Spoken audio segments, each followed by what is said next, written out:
ईश हा देव असे माझा. नमस्कार रसिक श्रोते हो, आपण ऐकता आहात रेडिओ विश्वास 90.8 कम्युनिटी रेडिओ.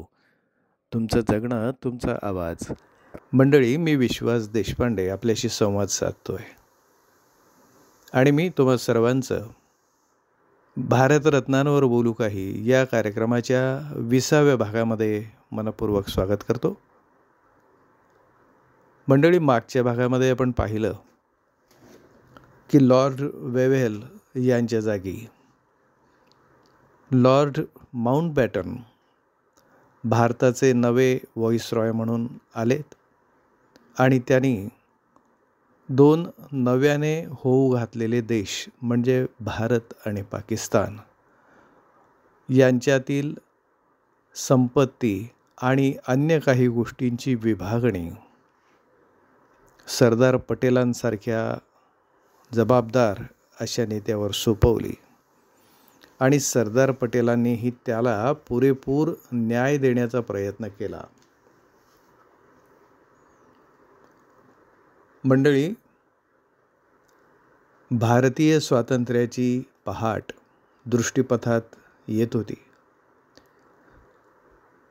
पण काँग्रेसचे जे नेते होते गांधी, नेहरू आणि सरदार पटेल यांच्यासारखे, त्यांच्यासमोर मात्र अनेक आव्हानं उभी होती.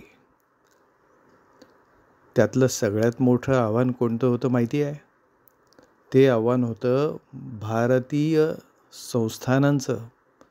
भारतात छोटी मोठी अशी सुमारे 565 संस्थानं होती आणि इंग्रजांनी आणि मुस्लिम लीगनं या संस्थानांमध्ये दुहीची बीजं पेरली होती.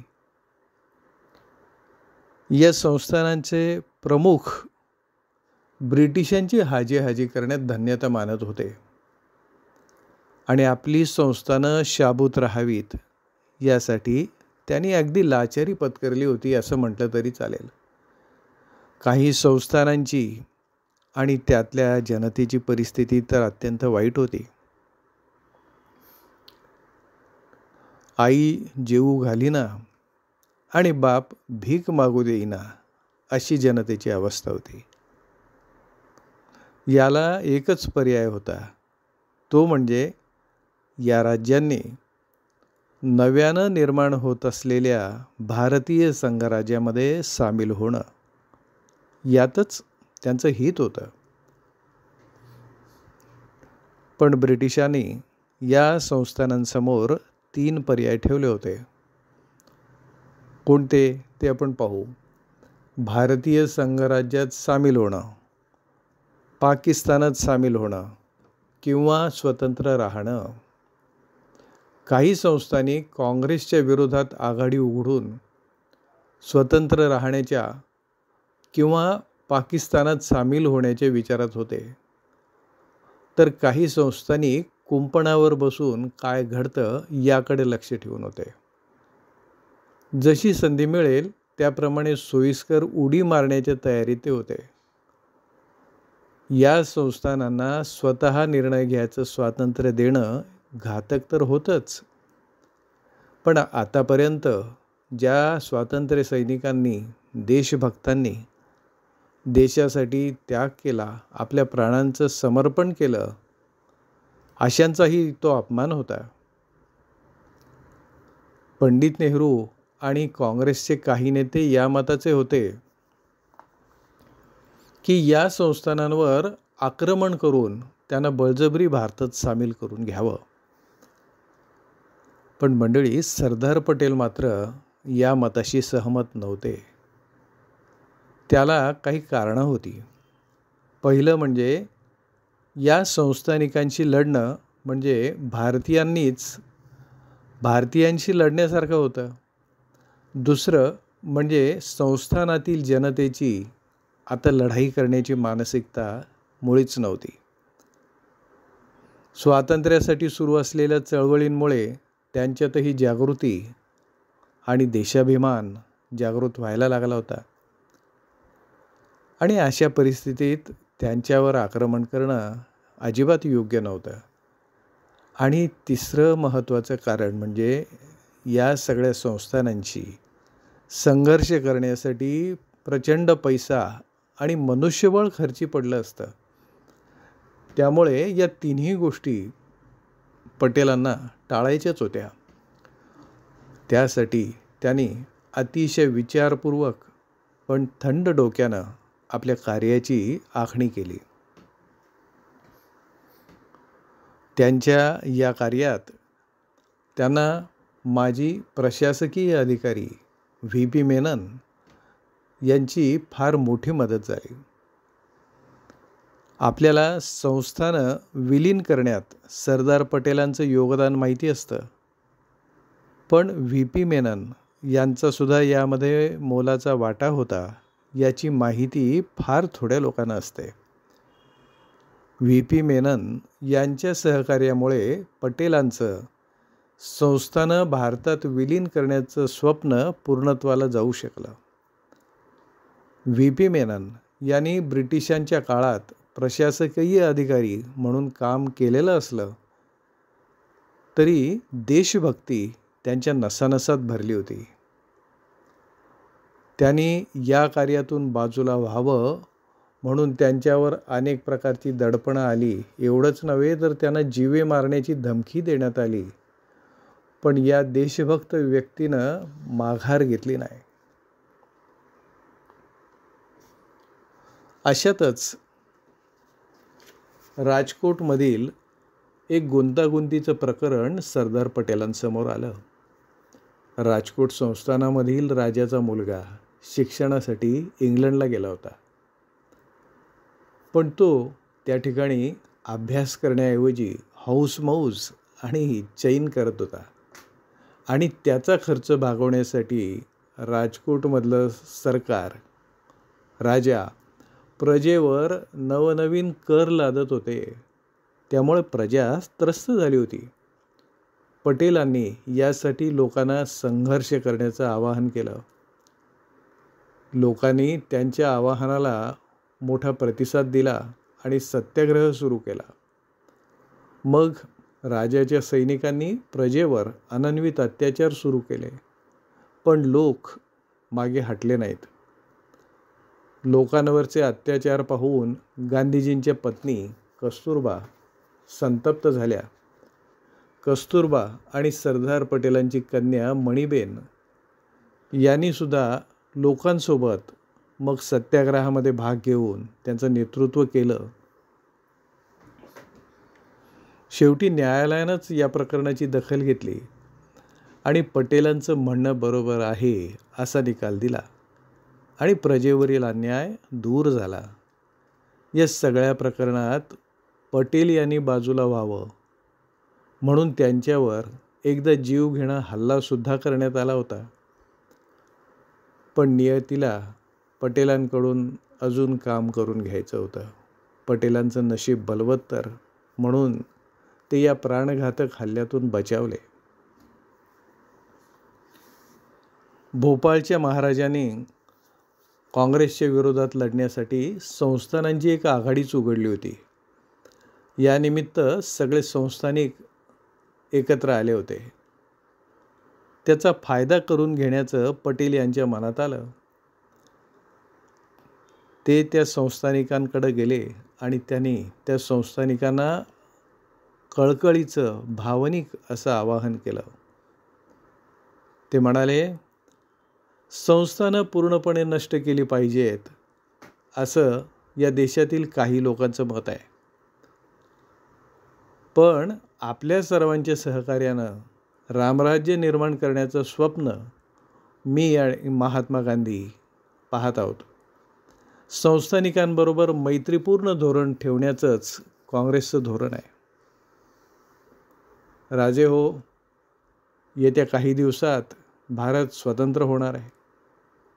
जे राजे काँग्रेसच्या बाजूने उभे राहतील त्यांचं मी अभिनंदन करतो. जे राजे लोकांबरोबर राहतील तेच राज्य करू शकतील. जे लोकांबरोबर राहणार नाहीत त्यांची राज्य नष्ट होतील. आपल्यापैकी बरेचसे राजे काय घडतं आहे याची वाट पाहत कुंपणावर बसून आहेत. पण त्यांनी काही घडण्याची वाट न पाहता भारतात सामील व्हावं असं आवाहन मी करतो. भावी काळात त्यांचा जर युद्धात पराभव झाला तर त्यांना असं काही करता येणार नाही याची जाणीव त्यांनी ठेवावी. आम्हाला तुमचा सन्मान आणि प्रतिष्ठा कायम ठेवायची आहे.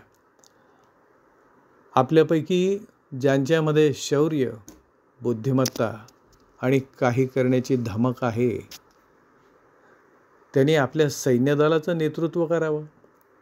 आपल्यापैकी कायदा, परंपरा यासारख्या गोष्टींचं उत्तम ज्ञान असणाऱ्यांनी भारतीय राजदूत बनून परदेशात आपल्या देशाची सेवा करावी. तुम्ही तुमच्या छोट्याशा डबक्यात तुमचं मौल्यवान जीवन कशाला कुजवता आहात?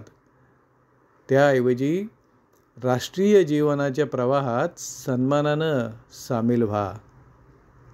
मंडळी, पटेल यांच्या या देशभक्तीनं भारलेल्या भाषणानं तिथं जमलेले संस्थानिक अत्यंत प्रभावित झाले. अनेक राजे आणि संस्थानिकांनी भारतीय संघराज्यात सामील होण्याच्या पर्यायावर तिथल्या तिथं सह्या केल्या. देशातली संस्थानं भारतीय संघराज्यात विलीन करण्यासाठी याप्रमाणे धोरण ठरवण्यात आलं. ते असं होतं, लहान लहान राज्यांचं शेजारील मोठ्या राज्यांमध्ये किंवा प्रदेशांमध्ये विलिनीकरण करणं. या धोरणानुसार मुंबई, मद्रास, ओरिसा, छत्तीसगड, पूर्व पंजाब आणि पश्चिम बंगालमधील छोट्या मोठ्या संस्थानांचं विलिनीकरण त्या त्या प्रदेशात किंवा राज्यात करण्यात आलं. दुसरं म्हणजे स्टेट युनियनच्या म्हणजे संघ स्वरूपात विलिनीकरण. या धोरणानुसार भौगोलिक, भाषिक आणि सामाजिक एकतेचा विचार करून 222 संस्थानिकांचा समावेश असलेल्या सौराष्ट्राची म्हणजे काठियावाडा याची निर्मिती करण्यात आली. तिसरं म्हणजे केंद्रशासित प्रदेशाच्या स्वरूपात संस्थानांचं विलिनीकरण. या धोरणानुसार हिमाचल प्रदेश, विंध्य प्रदेश आणि कच्छ प्रदेश या भागातली संस्थानं त्या त्या प्रदेशात विलीन करण्यात आली. मंडळी, सरदार वल्लभभाई पटेलांनी अत्यंत मुत्सद्देगिरीनं आणि कणखर धोरणांचा अवलंब करून 15 ऑगस्ट 1947 पर्यंत जुनागड, हैदराबाद आणि काश्मीरचा अपवाद वगळता सगळ्या संस्थानांचं भारतीय संघराज्यामध्ये यशस्वी विलिनीकरण केलं. ही त्यांची फार मोठी कामगिरी आणि आपल्या देशावर अनंत अशा प्रकारचे उपकार आहेत. मंडळी, पटेल यांचं प्रेरणादायी कार्य या पुढच्या भागांमध्येही आपण पाहणार आहोतच. आज इथं थांबूया. मी विश्वास देशपांडे आजच्या पुरता तुमचा निरोप घेतो. पण आपण पुन्हा भेटूया याच वारी आणि याच वेळी. तोपर्यंत तुम्ही ऐकत रहा रेडिओ विश्वास 90.8 कम्युनिटी रेडिओ. तुमचं जगणं, तुमचा आवाज. नमस्कार.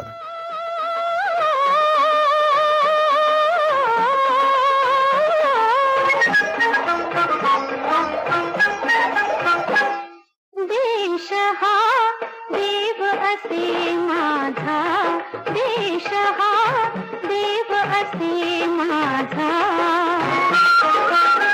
अशी घडावी माझ्या हातून, अशी घडावी माझ्या हातून तेजोमय पूजा.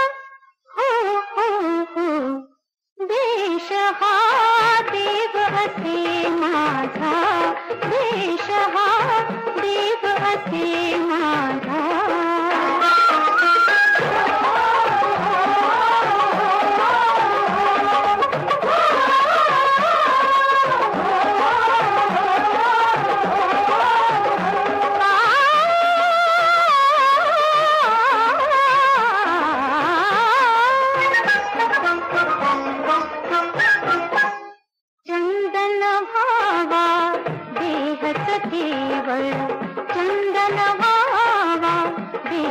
केवळ भाव फुलांची भरुनी ओंजळ, भाव फुलांची भरुनी ओंजळ, प्राण ज्योतीने ओवाळीन मी देवांचा राजा. हो हो हो, देश हा देव असे माझा, देश हा देव असे माझा.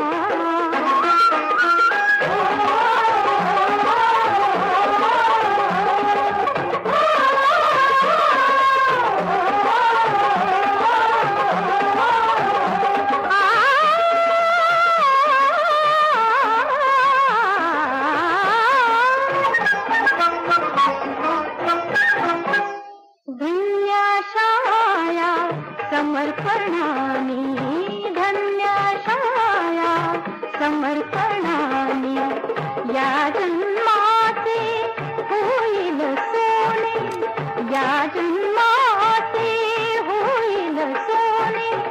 मर्द